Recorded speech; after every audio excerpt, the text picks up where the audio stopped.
Ola i aisia na profita wase 52. Dorongo di au ko iki mo do samuria na yalo ndono. Kasangara vichova. Tau bagarida na watu ndo ata maikina.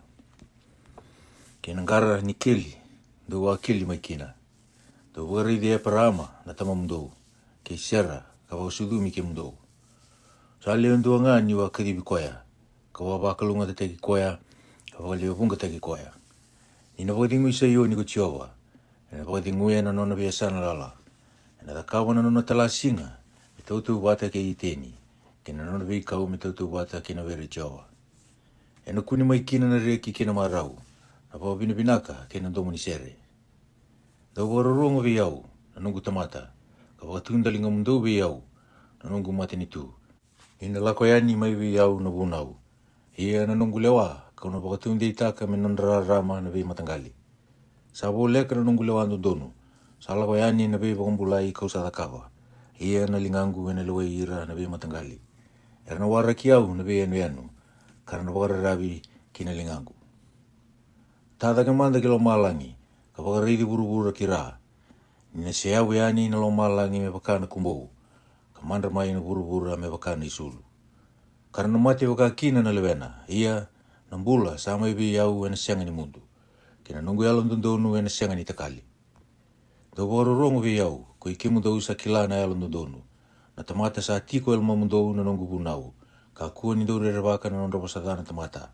Ia ni raia na vei wakalieli ai. Ka kuwa ni do yalo lele kina. Ena kani ira na sarasara. Ewaka era kania na isulu. Kana kani ira na ewawato. Mewaka era kania na huti kani sipi. Ia na nungu yalo ndondonu ena sianga ni mundu. Kina mbula sama ibi yau ena iye tiko nga. Ena vei tambata mata kere nga. Muni yandra. Muni waka isulu. Ena kaukaua ko ikimu ni ina linga ichowa. Muni yandra. Mewaka ina ngone iliu. Ena tambata mata makawa. Sa ikimu ni sesengai. Katamusuki rakapi. Kabue taka na ngata lewu. Sa ikimu ni sesengai. Kapakandiwa na wasa-wasa. Na wai ni wasa lewu. Katakawa na ndreki ni waiti tumpu. Menandra sala melako yani kina. Kuira hera wakumbulai. Ia kuira sa wakumbula kuchiowa. Era na lesu mai. Katandu mai kisa iwoni. Kaseri tiko. Ia na reki. Sa sianga ni mundu. Ena tauda na ulundra. Ena nondra na reki kina marau. Ia na rarawa kina tani. Ena nrota niani. Ko iau. Ia ko iau. Kau sa wakadingu iki mundu. Ko dhei ko iko. Morere waka na tamata ena mate. Kina luba ni tamata ena kukivi medo. Kasangu ila dhabi chiowa kambuli iko. Katibuka yani na lo malangi. Katau ya utagi burubura. Kasarere tiko nga ena beisinga. Ena huku ni nona dhundu. Nandau bei waka saurara ataki. Di sawarau me ia na bei warusai. Ia sai bei na nona dhundu. Nandau bei waka saurara ataki. Sa kusa-kusa na mbombula mereki. Ia ena sianga ni mate ena ikeli. Na kena kakana talinga ena sianga ni ali. Nisa iau kuchio na nomu kalau. Kapaka marabutaka na wasa-wasa. Nisa wandungu na kena bihau. Kuchio wani leo bunga na adana. Ia kausa wakadhuruma na nungu bosa kina ngusumu. Ia kausa umbi iko ena alo nilingangu. Meutea na lombalangi. Katau ya utaki burubura. Kakaibe ira maisai wani. Ko ikimdo. Na nungu tamata. Moyandra mai. Tudhake Jerusalemi. Kusangu nuba mai na linga ichioba na mbilo ni nona dhundu katakata. Kusangu nuba na kena soko ena mbilo. Enda ube wakamateni. Kalombaka. Sa sianga indua beira kiringa na lubena. Sa wakasuduma. Me sa tumberi koya. Sa sianga indua beira kiringa na lubena. Sa susunga. Me sa taura na lingana. Akaruorongo sa edo biko. Kudhi metangida ki iko. Na vei wakalalataki kena rusa. Na via kana kena iseli wau. Me wakadingu iko wakaibei. Sa waidala na elondra. Ko ira na lubemu. Era sa koto ena mua ni sa angkata ni koro kiringa. Me wakana pulma kautanga ni kila ena lawa. Ni sa kali usara na nona dhundubi ira ko chiowa. Kina nondra wuna uthi mai wana no mukalu. Ia morongo dhamanda na kaongo. Ko iko sararawa. Ko iko samateni. Kasingai ena waini. Sa kai wakaongo na no muturanga ko chiowa. Kina no mukalu wakoya. Katota ki ira na nona tamata. Raida. Kau sa kautatani mai ina lingamu. Na mbilo. Enda ubei wakamateni. Iyo. na kena soko ena bilo ni nungu dhundu kata-kata, kona sianga ni ngunu batale, kona sulia nga kina lingandra era sabora rote giko, era kaya kina elomu, makotu sombu, meki tau lako mutuki ke mundo, ia usawa ka tau wataka, nanda kumu kina ngele, kawakana sala, veira era lakovi ke mundo. Ose 5.2, moyandra mai, moyandra, wakaisulu teki iko ena numu koukoua, sayoni, wakaisulu teki iko ena numu isulu wakayukuuku, Jerusalemi, na korotambu. Ni na senga tale ni durumi iko ko ira, na senga ni dili ke ira, na dukundukali. Dembura katani ve iko na kumu ni soso, tu dake, molaki tiko, Jerusalemi.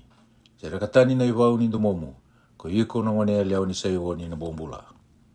Isakai wakongo kuchioba, do abuli teki wale, ia do na buli tale, ia kasenga ena ilabo.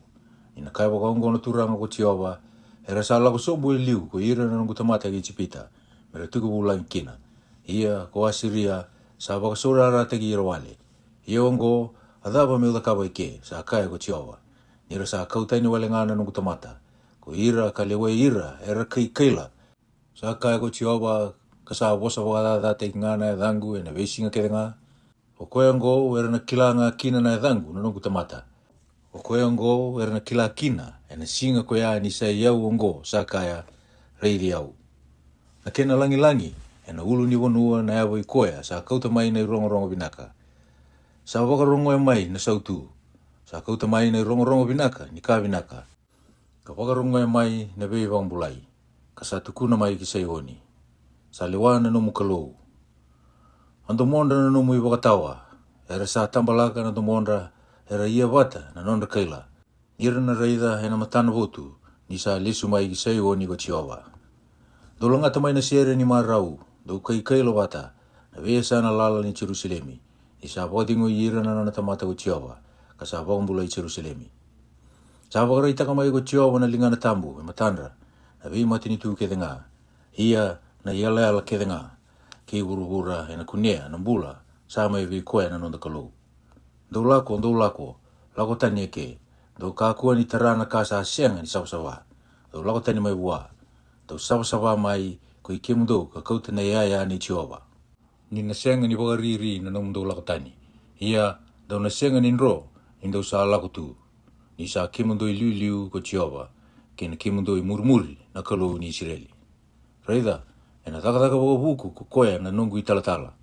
E na wakalibulibui ka wakadaudau taki, ia e na dede sara.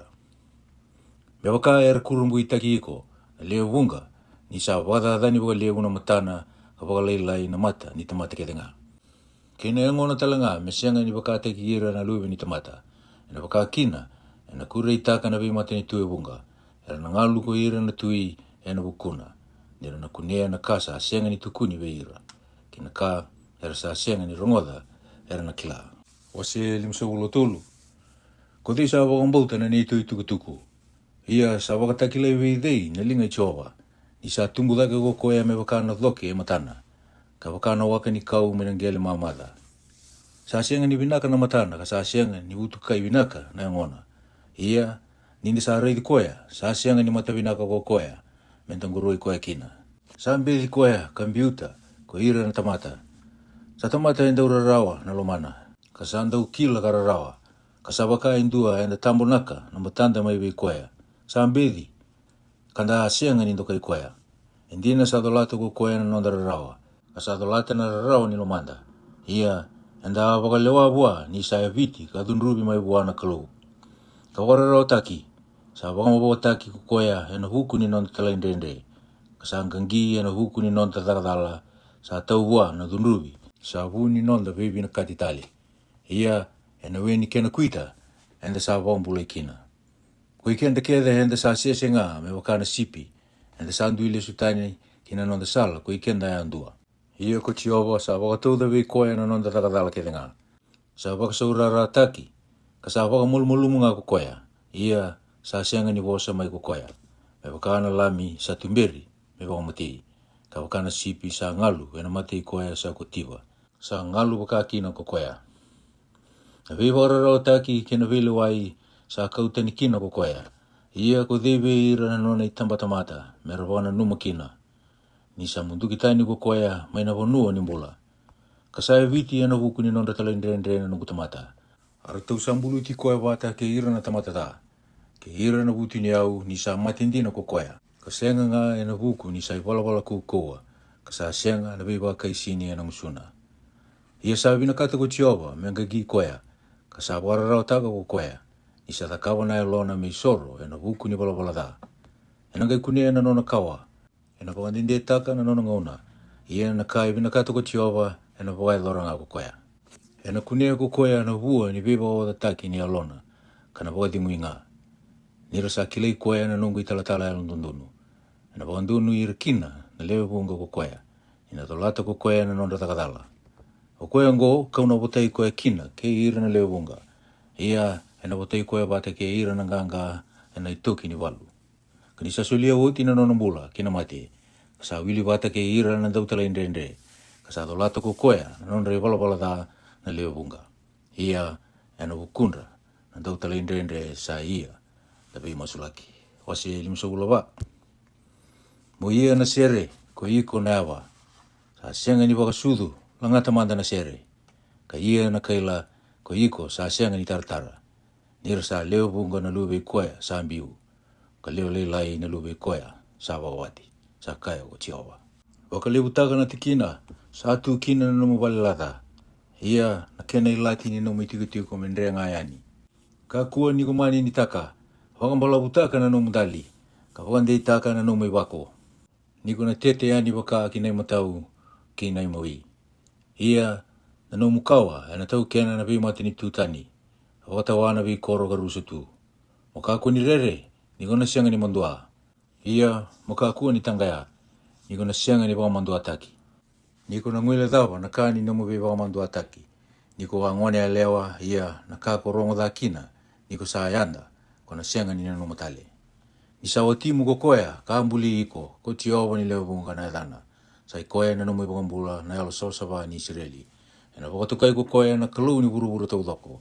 Ko sa wakana e leo biu kararawa na lomana ni sa kadivi iko ko Jehova. Ka wakana o tina indua sa dorubou, ni sa biu nga. Sa kaya na nomu kalu, sa wakaleka wale na nungu biu ti iko. Ia, ena loloma lebu, kauna wakasongo ni iko. Ena nungu dunru, kawa tampo na kamanda wakalilai na matangu mai be iko. Ia, ena loloma, sa asianga ni mundu kauna lomani iko kina. Sa kaya na numu ibang bula wa Jehova, ni sa pakana wa lubu ena ngauna inoa na kawa ngove yau. Kawa mbumbu lui, me kakua ni lubu di buru tali na wa lubu inoa. Kau sa mbumbu lui wakakina, me kakua ni dundu biko, se puna iko, ni natakali na beulu ni wanua, kaya babala na beulu ni koro. Ia na nungu ya loloma ena sianga ni takali beiko. Kana sianga talanga ni ababala na nungu bea la lati ni sautu. Sa kaya ko Jehova, ko koya salamaniko. Ko iko na daura rawa. Na dauda ngina ina dawa. Ka sianga ni wakalera taki. Reida, kauna viri toka na nomu bei batu ena nrenga ingumu. Ka tauya utaki iko ena sa faya. Kauna takawa na nomu mbai ni walu ena rupi. Kena nomu mata ni koro ena kapunguli. Kena nomu yala ena watu ndaundu moni. Alubemu kethenga ena wawuli dhira ko Jehova. Ena kali utalenga na nora wadhengu na lubemu. Ni satu maina kandu ndonu kona wakataunde itake kina, ena yao ngabe iko na vei wararao taki, ni na sianga na ka morere waka, kena tanga ya, ni na sianga ni torobi iko. Reida, era na songo ni ndina mai, ia, ena sianga ni huwe yau, kokoya ena songo ni wakai walu mai be iko, ena wuki ngabe iko kokoya. Reida, koe yau kauambulia na matai, sa iriba na ngila sowanga, kasadakaba mai na rangi ena nona takataka. Koe yau talenga kauambuli koya, nandau wakadada me ia na be wakadadani. Na rangi kethenga sa dhaka me kiemu ena sianga ngani ado. Kina yame kethenga ena mai vele wa ike iko kona wakadala nga. Angono non ribota na tamata i Jehova. Kina non be wakandunu i mai be au sa kaya ko Jehova. Wase 5:5. O ike mdau wakandua nga. Sabi ang ngunu. Dau lako mai kina wai. Iyo, o koe sa sianga wana i labo. Dau lako mai. Mai bulia na ke mdau kakania. Iyo, tau lako mai. Mai wulia, kasi ngai na ilabo, sena iwuli, na waini kena waini sudu. Alabo, tau sa wuli taka kina na numundo ilabo, ena ka sa asenga ni kakana. Kina numundo taka ena ka, tau sa asenga ni mamau kina. Tau wakarorong sarabi yau, kakania na kasayanga. Ia na elo mundou ena gai mara utaka na kasa uro. Dau baka tu dalinga mundou kalako mai be au. Dau rongoda ena gai mbula na elo mundou. Kauna ia keiki mundou na vea lati e senga ni mundu. Iyo na kavinaka sa ela takindina vei te vita. Reida kau sasuli koya menonda dau tukutuku na vei matangali menonda turanga ka wuni vunau na vei matangali. Reida kona kadhiwa na matini tu ko a senga ni kila. Kena matini tu sa senga ni kila iko. Ena didi mai be iko. Ena vuku i Jehova na nomu kalou. Ena vuku i koe telenga na elo sabasaba ni Israeli. Ni sanduka iko kukoya. Dau baka sangara i Jehova ni sa kune rawa. Dau masuti koya ni sa vole katiko. Membiu tamanda na nona i tobo na tamata da. Kena nona baka na nanu. Na tamata dau takatawa. Kami lesu mai ko koe vi Jehova. Ena elo lolo mabua. Iyo vi koe na nona kalou. Ni na ngungu matua ni lomana. Ni sa andua tani na nungu baka na nanu kan dua tani na nomundo baka na nanu. Kasa andua tani na nungu i walawala kan dua tani na nomundo i walawala. Sa kaya ko Jehova. E wakana kena dere daki na loma langi ki burubura. Sa dere daki baka kina na nungu i walawala kina nomundo i walawala. Kina nungu baka na nanu, kina nomundo baka na nanu. Kami baka sa tau sombu na uda. Kina uda bulu mai loma langi. Kasa siangani lisu taliani kina.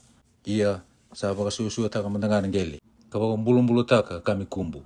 Bebo taka kina na sila buasa kamburaka. Kena mandrai buasa kania.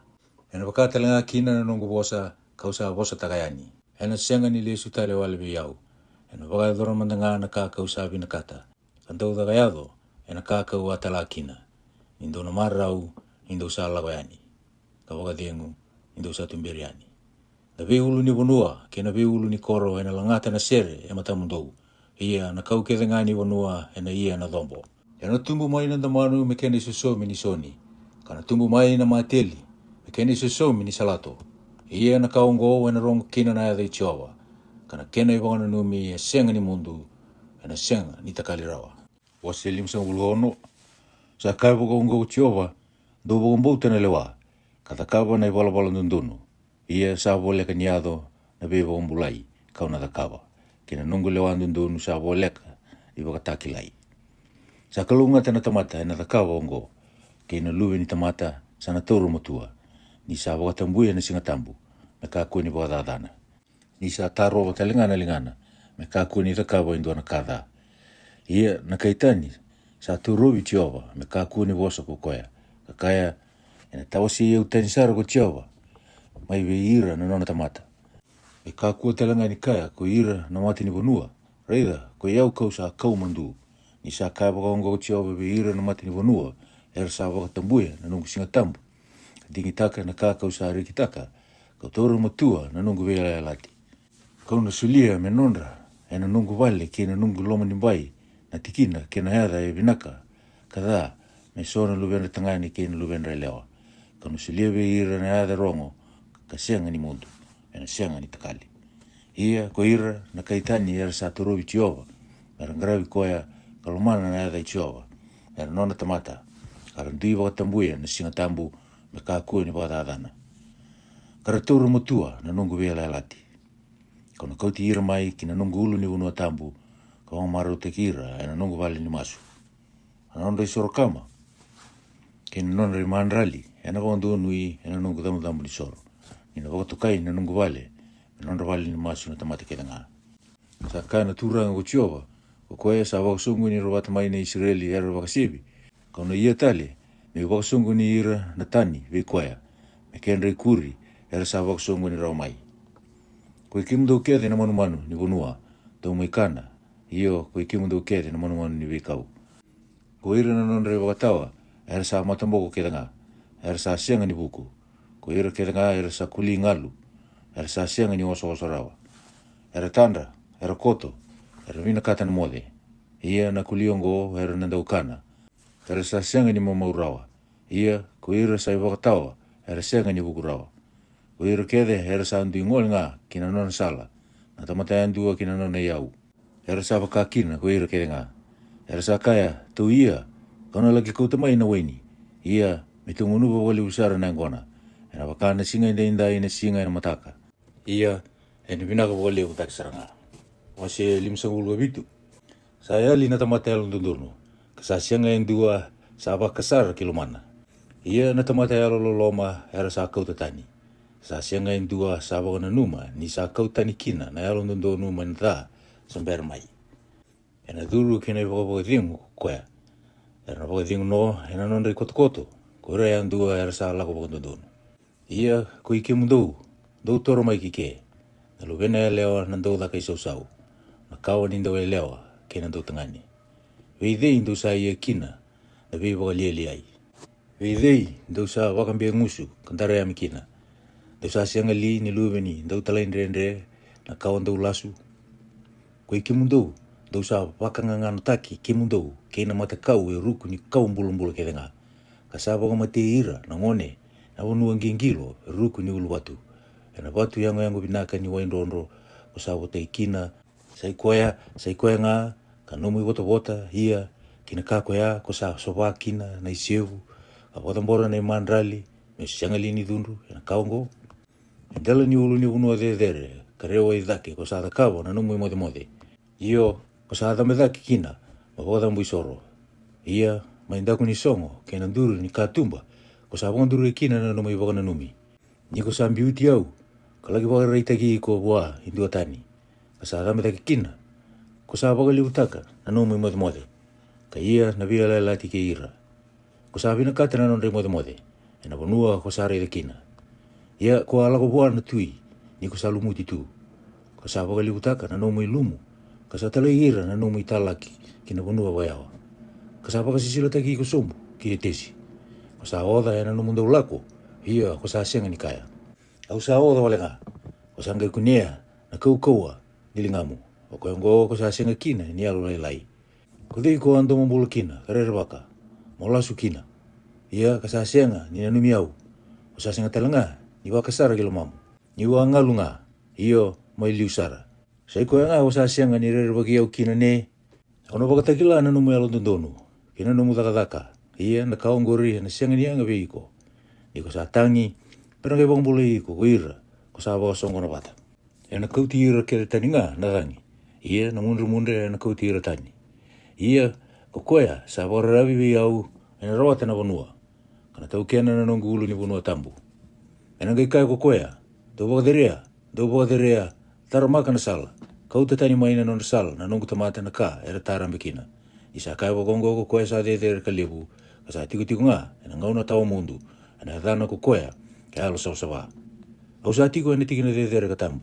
ke koya telanga sa musu kamalu-malumu na elona e bambulana ya lo ikoya sa ya lo malu-malumu ka bambulana lo manda sambimbi woro nyuna senga ni bileti ka tawa mundu kana senga telanga ni dundu tiku nga ni nangai dingo nga e matangu na yalo na yalo ni tamata kau sambulia ena buku ni nada ni sa ando kodo kau sa dundu kau sa eviti ko kina kau sa bu ni tagiau kau sa dundu nga ka sa bu kita ni tiku ko koya kina sala sa yalo na kina ano ne wala kau areda ia kono bombolo koya kono tumbiri koya ka suka tale buana bo dengu ve ira talanga na kai nona era sa tangi kau sa bo tumbura na wo ni tembe ni musu na bebi na kaditale ki koya sa yawa ki koya talanga sa bo leka sa kai go chioba ia kau sa bombolo koya nga ia ko ira na tamata da era sa wakana wasa siu ni sa senga ni dengurawa kena wai sa uana tiko mai ngele kena lolombo sa senga na bo dengu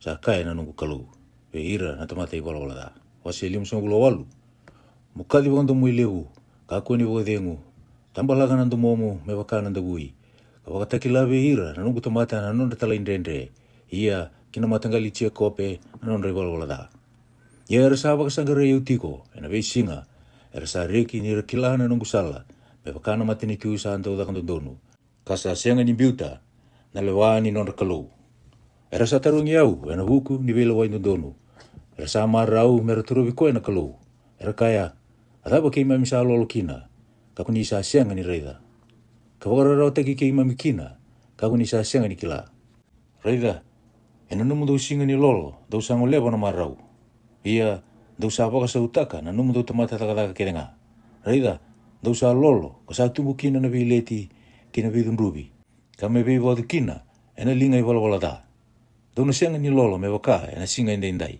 Me rongo kina kidake na no mundo. Me waka lio ngo na lolo, kausavi na kata, na singa me waka molmulu mutaki koe kina na tamata, me sa waka tuwa li na uluna, me waka na kuta, ka tivuka na isulutanga, kina na rapusa, me nona ina mutapo. Kona waka toka li, na kao ngo na lolo, na singa sa vina kata ko Jehova, sa sianga li, ni waka ngo na lolo, kausavi na kata, untuk sereka na ivesu, sa sianga ni ndono, kaluata na ikau mbimbi, ka serekira na buombula, merela langa, ka mundau musuka ke talanga na ibua. Sa waka ne, sa sengai, misuli manrai bua, sa viakana. Ia kuira sa rawa, ka lubi ni ali, mo kau tanga ki na nomu wale, ni kusa kunea, indua, sa lubi wale, waposulu mikoya ia, mo kakua ni kunitagi iko, mai wa, na kamundina. Enanga ikinda mai na nomu rarama, mai wakana mataka, kana tumbu waka sauri mai na nomu bola binaka. Enanga iliutagi iko, na nomu takatakan tundonu, ia na uku i Jehova, ena kimu i murmuri. Kona gai masu, kana rongo di iko ko Jehova, kona gai tangi, kana kai mai ko Jehova, ko ia uongo. Te waka kumbi utatani, ena kimu dau mali wana ibua, ndusi ngangalo, kino bosta da, ia ke waka kundolo masuli bua sa viakana, kasapa mamautaka na yalu i koe sararawa, ena gai tanda na nomu rarama, ena mutumbuto, kino nomu bongi loloa, me wakana singalevu, ia ko Jehova ena tuberi ko tiunga, kapa mamautaka na yalomu, ena ndau singa, kapa kaukotaka na suimu, ia kona wakana were sa wakasusu ataki, ka wakana ihure sa sianga ni ali na kenawai, ia ko ira na nomu era na taratale na vikoro sa lala makawa, kona tau iau takatale na yabu ni tambatamata ili usara, ia kona wakatokai, okoya ka wakavinakataka na tikina sa kambasu, okoya ka wakavinakatakatale na sala metawa na unua. Ke waka kona taro na yawamu, ena singa tambu, mo ka kuni rakawa na kako sabi na katanga, ena nungu singa tambu. Ka sa wakatoka na singa tambu, me ka rikitaki, na singa tambu sa ni Jehova, na singa mentokai. Kantukai koya, ka senga ni rakawa kina na nungu dakadaka, se muria kina na kako sabi na kata, se wosa wali kina, kona ngai rikitaki Jehova, ia kauna kautiko, malako boli, ena viasana dedere ki urura. Ka waka ni iko ena i wota i Chekope na tamamu. Ni sa davuta na kawango na ngusi Jehova. Wasilim subula diwa. Reida, sa sianga ni laga na linga Jehova. Mendendre kina ni ia na viva kamulai. Ka sa sianga ni bimbi na dalingana. Mendendre kina ni rongoda. Ia na nomundo dakadalanga. Sa tawa si kimdo utani. Mai wana nomundo kalau. Ka sa nomundo i wala da. Sa tambo naga kina na matana mai wiki mundo. Me sianga ni rongoda. Ni sa antukundu kali na linga mundo enandra. Kena inga angalo ni linga mundo. Ena dakadala. Ka tembe ni ngusu mundo sa wasalasu. Ka sa davuta na kada na yame mundo. Sa sianga indua itangida. Na vilo wai ena yalon dundonu. Ka sa sianga indua sa wakandina ena yalon dina. Era sa wakarabi ena ilawaki. Kara wasalasu. Era sa kuni taka na da. Kara wasu dhuma na dakadala. Na loka ni ngata ndau kata. Era sa saulaka. Kara sa telia na virita lawa. Koya sa kania na kenra loka ena mati. Ia na kasa ambutu woro. Sa saulaki mai me ngata loa. Anondra virita lawa ena sianga ni ado mei sulu. Ara na sianga ni tutubitaka na ka. Era sa takawa. Anondra takadaka na takadakada. Asa tunga ena lingandra na iwala kukuwa. Aya wandra sa titiwa na kada. Kara sa kusarawa. Mera wakandavea nandra. Sa sianga ni dala. Anondra wanananu. Na wanananu da. Na rusa kenera rawa sa tu ena nondra sala. Asala ni viva katingui. Era sa sianga ni kila. Asa sianga na kain tundonu ena nondra ilawalako. Era sa wakabebetaka na nondra sala. Okoya sa muria sana lelava. Na viva katingui. Okoya ngosa aya wakina wikenda na vila wai. Asa sianga ni wakikenda na viva ondonui. Enda sa wakanananu kina rarama. Kareida sa mbutumbuto. Kina serau ni singa. Ia enda sa lakutu ena mbutumbuto loloa. Enda sa wakaya muboli. Kina mbai me wakateki ira na matamboko. Kami wakateki ira sa sianga na matandra. Enda sa wakaya munga. Enda sa tarambe na singalebu me wakaya na bongi. Kami wakateki ira na mate ena bongi loloa. Enda sa kundu me wakana pera ko ikenda kede. Ka wakana rube enda sa tangitiko. Enda sa wakanananu kina vile wai sa sianga. Kina viva umbulai sa ya wasara wikenda. Isa lebu da ke matamuni na nima mitalain rende. Ia na nima mi wala da sa tupuni ke mami. Ni sa tiko ke mami na nima mitalain rende. Ia na nima mitakadala ke mami sa kilanga. Ke mami sa talain rende kala suvi Jehova. Kasa lesu tani me wakananda kui koea na ni mami kalau. Kasa posa taka na vi wakasaura rataki ke no buki. Kasa wakana numa kata huta mai na puni alo i kei mami na posa lasu. Kasa wakasuka iki muri na lewantu donu. Kasa tu wakayao na iwala donu ni sambale sombu na dina na sangate ni koro. Asa sianga ni duru rawa na kandu donu. Ia sa yali na dina. Ia kokoe sala ko tani mai na dha sanga i koberaki. Kasa reida ko chova, kasa dhabua. Ni sa sianga ni lewantu donu. Asa reida ko koea ni sa sianga indua na tamata. Kasa kurumbu isara ni sa sianga indua ndawi surobi. Sanga i wakadoro buan na viva kumbulai na lingana dina. Ia na nona yalo donu sa toko ni koea. Kasa sulu maka ko koea na iwala donu me wakana na isa sambai. Asa wakai sala na isala ni viva kumbulai. Kasa wakai sulu teki koea na isulu ni viso somi. Kasa tutubi teki koea na loma kata-kata. Me wakana nona takataka na soma waka kino ko koea. Na dhundu veira na nona mela. Na isau dundonu veira sa tati koea. Kina pe anu na ia na viso somi. Kuira mai ra, na rere waka na i chawa. Ki ira mana i thanda ni matini singa. Na nona i uku. Ni sa lava waka walu mai na meda. Na wakanduria na yalu i chawa, na kuila, me taro i koea. Ia, na lago mai ki sa iwoni, na i wakambula. Iyo ve ira na cheko pe, sa sau maki mai na tala indrende. Sa kaya ko chawa. Ia ko yau, sa wakaongo na nungu via la tike ira. Sa kaya ko chawa. Na longu, o koe sa tu ve iko. Kina nungu bosa, kau sa tuda, kina ngusumu. Na senga ni lako tani na ngusumu. Sena ngusunda na nomukawa, sena ngusunda na kawa ni nomukawa. Mai na ngonongo, kasenga ni mutu. Asa kaya ko chawa. Wasi ono sa hulu. Motu dhake, murarama mai. Ni sa edo mai na nomurarama. Ia na serau i chawa, sa dhandra mai ve iko.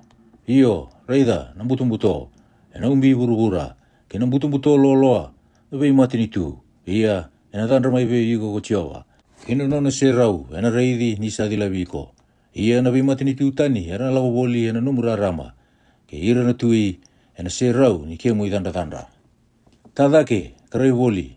Ko ira kede, sa songo ni wata. Sa lago mai ve iko. Lube mutangane, na lago wakayao mai. Ke ira na lube melewa, na rungoti mai. Kono ngai reida, wamara utaki ia na lomamu, na wakadengu kawali utaki. Ina wakalisi mai ve iko na kamunanga ni wasa-wasa. Ia na yau ni ve matini tu, na rau mai ve iko. Angeli ni kameli, na lago lewa mai ve iko. Na lube ni kameli ni mitiani, ke ifa. Ko ira kede nga mai sipa, na lago mai. Na nakauta mai na kula, na kambu binaka. Karena wakadau teki chawa na nonre tuku binaka. Angeli ni sipi kede nga ni kitari, na wakasongo ni mai menomu. Na sipi tangani ni nepe yodi, na ngara viko. Na dhambe nira binakata. Na nongo idhamu ni soro, ia na nongo vale, waka yuku, kana waka yuku taka. Kudhi yongo, sa buka mai me wakana o. Ka wakana ruwe, kina nonre songo didila. Na wara ki au nga, na vei anu, ia na wanga ni tasisi, sana liu. Me kau tira mai na lubemu, mai na wunua wakayawa. Na nonda si liu waka kina nonra koula talenga. Kina eda i chawa na nomukalou. Meni koe sa yalo saba ni Israeli. Ni sa wakalangilangi itaki iko. Na viria na nomumbai ko ira na kaitani. Ia, ko ira na nonda tui, na ngaravi iko. Ni wadunru, kau ia viti iko. Ia ni sa yalo loma, kau na loma ni iko. Ia na nomu mata ni koro, na ndola tiko nga. Na senga ni songo, na singa sena bongi. Me kau mai kina ve yuko na yau ni ve matini tu. Kamera tumberi mai, ko ira talengana nonda tui. Ia na wunua kina matini tu, na besa ni ngaravi iko, na rusa. Iyo, na ve matini tu ko ya, na wakalala taki saranga. Na uku kei lepononi na yado mai ve iko. Anda manu, kei na paini, kei na ndilo. Waka uku taka na yasa, ni nongo vale tambu. Ia, na itutuni awangu kau na wakalangilangi taka. Na kei lako roko mai ve iko, luwe ni tamata. Na wakatata niko. Na kei tu sombu ki ruku ni awamu, ko ira keda nga, ambedi iko. Karena wakatoka iko, na koro ichova. Kusai honi, kanona na yalo sawa ni Israeli. Ia, niko ambiu, kadati. Kasenga vela kobi ke iko. Kau nanga ingisi iko kina, molangilangi, kasenga ni mundu. Muuni marau ve ira na ve tamata keda nga. Kono suduma na nonrawe ni sudu na ve mati ni tutani. Ia na sudundra na tui, kono suduma. Kono kai kila ni say yau kuchiowa na nomu iwakambula. Isai koea kabuli iko, mai na kau ni chia kope. Kono kau tamai na kula, me susomi ni parasa. Kauna kota mai na siliwa, me sosomi ni aironi. Kami sosomi ni kau na parasa. Kami sosomi ni watu na aironi. Ia, kauna takapa na nomu matawela wai. Me vuni bei wakati ngui. Ke ira, sando wa saura rate kiko, me ravuni pala nundono. Ena sianga ni rongo di tale na nomu vanua. Na pala kukoa. Sena rawa, sena rusa, ena nomu yala. Ia, kona wakatoka na nomu mbai, me mbai ni mbula. Kena nomu mata ni koro, me mata ni wawa vinaka. Na mata ni singa, ena sianga tali ni nomu rama ena singa. Na ula talenga, ena sianga ni dila mai me nomu rama. Ia ko chiova nga, ena nomu rama ka sianga ni mundu. Kena nomu kalou, ena nomu uku. Ena sianga ni romu tali, ena nomu mata ni singa. Na nomu ula talenga, ena sianga ni romu. Ina nomu rama ko chiova ka sianga ni mundu. Ia ena otinga, na singa ni nomu tangi. Ko hira na nomu tamata, era na yalu ndonu ketanga. Era na tau kena na vanua ka sianga ni mundu. Na suli na kau atea, na takataka ni lingangu. Me roko tagi kina. Ko koe sa lai ena yaldo me le ndua na undolu. Ke koe sa lai me matini tu koua. Ko iau ko chiova, kauna vaku sara otaka, ena kena ngona. Ameni.